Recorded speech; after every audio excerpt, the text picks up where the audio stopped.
अवधूत चिंतन श्री गुरुदेव दत्त श्री स्वामी समर्थ।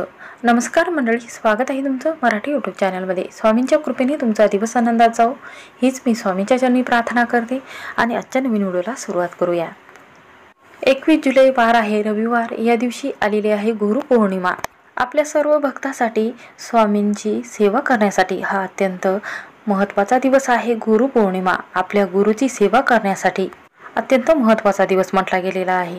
हाच तो दिवस असतो, हा आपली इच्छा पूर्ण करणारा दिवस असतो आणि स्वामी आपली इच्छा लवकर पूर्ण करत असतात व जी आपण मनाभावातून जी कृतज्ञता व्यक्त करत असतो ही करण्यासाठी गुरु आणि शिष्य या प्रमाणात आपण जी मनातील कृतज्ञता व्यक्त करत असतो हाच तो दिवस असतो। तर या सुवर्ण दिवशी या सप्ताहामध्ये आपण दरवर्षी श्री स्वामी समर्थ महाराजांच्या गुरुपौर्णिमेपर्यंत अत्यंत महत्त्वाचे उपाय आणि साधी सोपी सेवा करत असतो। त्याच पद्धतीने आपल्याला श्री स्वामी समर्थ महाराजांची सेवा चालू करायची आहे। आजपासून चालू करू शकता किंवा 1 तारखेपासून चालू करू शकता। म्हणून आपल्याला एकच अध्याय जे आहे तो पूर्ण वाचन करायचा आहे। तर तो अध्याय कोणता आहे, ज्यामुळे आपल्या जीवनामध्ये ज्या अडचणी संकट आलेले आहेत, घरामध्ये दुःख वारंवार येत आहे, पैसा असून टिकत नसेल, घरामध्ये पितृदोष लागलेला आहे, घरामध्ये नकारात्मकता जास्त प्रमाणात वाढलेली आहे, वास्तुदोष आहे, करणी बांधा आहे, माता लक्ष्मी अखंड स्वरूपात आपल्या घरामध्ये वास करत नाही किंवा श्री स्वामी समर्थ महाराजांचा कृपा आशीर्वाद आपल्याला मिळावा, त्याचबरोबर आपल्या जीवनातील संकट विघ्न दूर व्हावेत यासाठी श्री स्वामी समर्थ महाराजांचा हे एकच अध्याय तुम्हाला रोज वाचन करायचा आहे। तर पहा, गुरुचरित्र वाचन करण्यासाठी बरेच जणांना वेळ नसतो, नोकरी असते किंवा व्यवसाय असतो, तर स्वामींची सेवा कशी करावी जो एक अध्याय आहे गुरुचरित्रामधील हा वाचन कसा करावा याचे नियम काय आहेत तेच जाणून घेऊयात। घरामध्ये लहान बाळ असते, कामानिमित्त बाहेर जावे लागते किंवा काही जणांचे शिक्षण चालू आहे, भरपूर अडचणी समस्या संकटे वारंवार येत असतात व काही घरामध्ये मांसाहारी पदार्थ घरामध्ये सारखे बनवावे लागतात। तर गुरुचरित्राचे पारायण कसे करावे, तर आता मी तुम्हाला गुरुचरित्राचं पारायण कशा पद्धतीने करायचं आहे, हा एकच अध्याय कसा पारायण तुम्हाला करायचा आहे किंवा पारायण जो आहे अध्याय जो आहे तो पूर्ण कसा करायचा आहे ना। पूर्ण गुरुचरित्र पारायण 108 अध्याय आहेत ते पूर्ण वाचन करणं शक्य होत नाही, तर त्यांनी एकच अध्याय कसा पूर्ण करायचा आहे याबद्दलची संपूर्ण माहिती आपण या व्हिडिओमध्ये पाहणार आहोत। त्यामुळे व्हिडिओ हा शेवटपर्यंत नक्की पहा। चॅनलवर नवीन असाल तर सबस्क्राईब करा आणि असेच नवनवीन व्हिडिओ बघण्यासाठी बेल आयकॉनला प्रेस करा।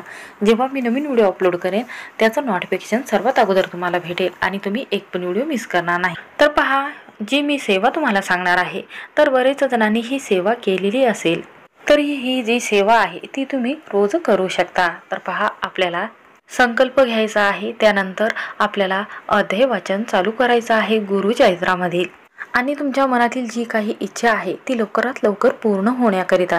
तर पहा, वास्तुशास्त्रात असं म्हटलं गेलेलं आहे की गुरुचरित्र वाचन करणारी ही जी व्यक्ती आहे ही खूप पुण्यवान असते, भाग्यवान असते। ज्या घरामध्ये एखादी स्त्री जर गुरुचरित्र वाचन करत असेल तर भरपूर कुटुंब जे आहे किंवा घरामधले सर्व कुटुंब आहे, पती आहेत, मुले आहेत, त्यांच्यावर हा प्रभाव जो आहे तो पडत असतो। सर्व कुटुंबातील व्यक्ती आहे त्यांच्या घरामध्ये किंवा त्यांच्या व्यवसायामध्ये प्रगती होत असते, नोकरीमध्ये यशप्राप्ती होत असते। म्हणून गुरुचरित्र अध्याय जो आहे तो वाचन केला जातो। तर पहा, तुम्ही कुठेही जात असाल, जोपर्यंत गुरुचा आशीर्वाद तुमच्या पाठीशी राहत नाही किंवा गुरुची पुण्यही तुमच्या पाठीवर राहत नाही, तोपर्यंत तुमचे काम जे आहे हाती घेतलेले आहे ते पूर्ण होत नाही। मनामध्ये कोणतीही इच्छा असेल ती पूर्ण करण्यासाठी तुम्ही तत्पर नेहमी राहा।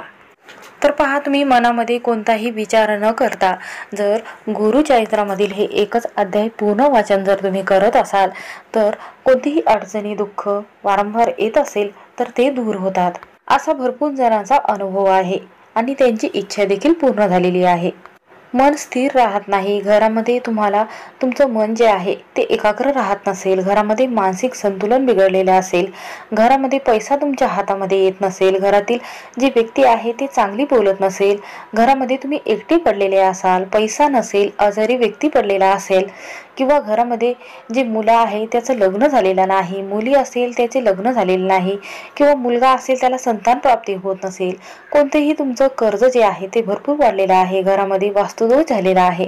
सर्व संकटावर एकच उपाय आहे, तो म्हणजे गुरु चैत्र वाचन. तुमच्या घरामध्ये भरपूर प्रखर पितृदोष असेल तर तो पितृदोष कमी होतो. कौटुंबिक कलहाचं वातावरण जास्त प्रमाणात वाढलेलं असेल ते सुद्धा कमी होते. हा वाचन केल्यामुळे गुरुकृपा आपल्यावर लाभत असते. स्वामींचा आशीर्वाद आपल्याला नेहमी राहतो. आणि श्री स्वामी समर्थ महाराजांची सेवा, अध्याय वाचन किंवा गुरुचैत्राचे वाचन तुमच्याच्याने करणं शक्य होत नसेल तर 5 मिनिटाची सेवा कशा पद्धतीने करायची आहे याबद्दलची पण माहिती तुम्हाला या व्हिडिओमध्ये सांगणार आहे. तर पहा, आपल्याला गुरुचैत्रामधील 9वा अध्याय पूर्ण वाचन करायचा आहे. तुम्ही आजपासून सुरुवात केली तरीही चालेल. ही 21 दिवसाची सेवा तुम्ही करू शकता किंवा 11 दिवसाची सेवाही करू शकता. आणि त्यानंतर तुम्हाला जे फोटो आहे, स्वामींचा मूर्ती आहे, त्यांच्यासमोर बसायचं आहे. पंचामृत टाकायचं आहे. स्वामींची मूर्ती स्वच्छ पुसून घ्यायची आहे. अभिषेक करायचा आहे. अभिषेक करत असताना श्री स्वामी समर्थ असं मंत्रजप करायचा आहे. आणि त्यानंतर आसन टाकायचं आहे. देवाची पूजा तुम्हाला करून घ्यायची आहे. स्वामींना तुपाचा दिवा लावायचा आहे किंवा तेलाचा दिवा तुम्हाला लावायचा आहे. अगरबत्ती धूप लावायचा आहे. खडीसाखर तुम्हाला ठेवायची आहे. त्यानंतर एक तांब्याचं ताट घ्यायचं आहे. त्यानंतर त्यामध्ये 3 वेळा तुम्हाला जल टाकायचं आहे हातामध्ये घेऊन.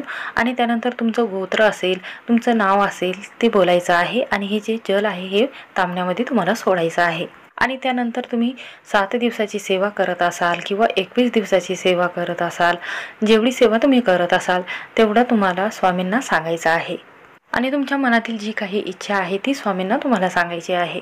आणि त्यानंतर हे जे जल आहे ते तुम्हाला तांब्यामध्ये सोडायचं आहे.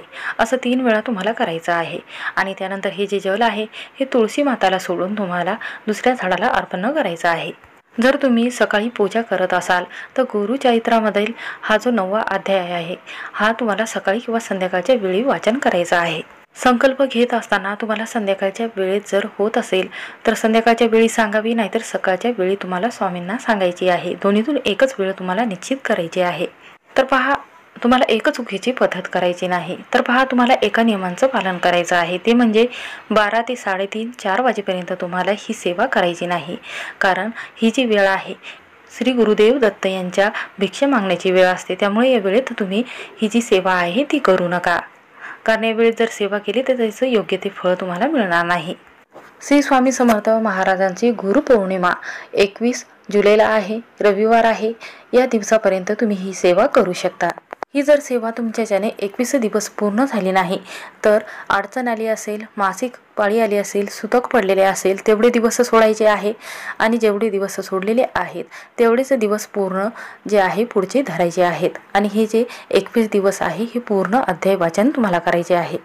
आणि त्याचबरोबर आपल्या घरामध्ये मांसाहारी पदार्थ जेव्हा आपण सेवा करत आहात, गुरुचैत्र वाचन करत आहात, तोपर्यंत हे जे मांसाहारी पदार्थ आहे चुकूनही घरामध्ये बनवायचे नाहीत. आणि कोणाला तुम्ही बनवून सुद्धा देऊ नका. ज्या व्यक्तीला बनवता येते त्या व्यक्तीलाच बाहेर बनवायला किंवा बाहेर खायला सांगावे. घरामध्ये चुकूनही हे जो पदार्थ आहे हा बनवू नका. कारण तुम्ही सेवा करत आहात तर या सेवेमध्ये जे मांसाहारी पदार्थ चुकूनही खाल्ले जात नाही. म्हणून तुम्ही ही जी सेवा मनाभावातून करत आहात, तुमचं कर्जमुक्त व्हावं, त्याचबरोबर घरामधले दुःख संकट आहे ती निघून जाण्यासाठी तुम्ही उपाय करत आहात, तर नक्की हे जे मांसाहारी पदार्थ आहे हे नक्की वर्ज्य करावे. तर पहा, स्वामी योग्य वेळ आल्यानंतर तुम्हाला तुमच्या मनानुसार जे हवंय, पैसा असेल, घर असेल, जमीन असेल किंवा मुलाच्या नोकरीमध्ये प्रगती हवी असेल तर तुम्हाला योग्य वेळेत तुम्हाला नक्कीच यशप्राप्ती मिळवून देतात.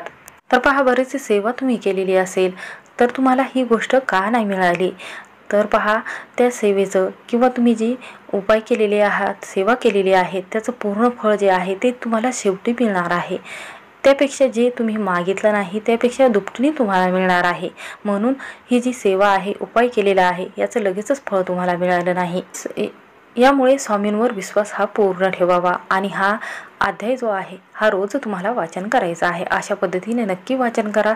तुमच्या जीवनामध्ये कोणती अडथळे, संकट दूर होतील. श्री स्वामी समर्थ. व्हिडिओ आवडला असेल तर स्किप न करता शेवटपर्यंत नक्की पहा.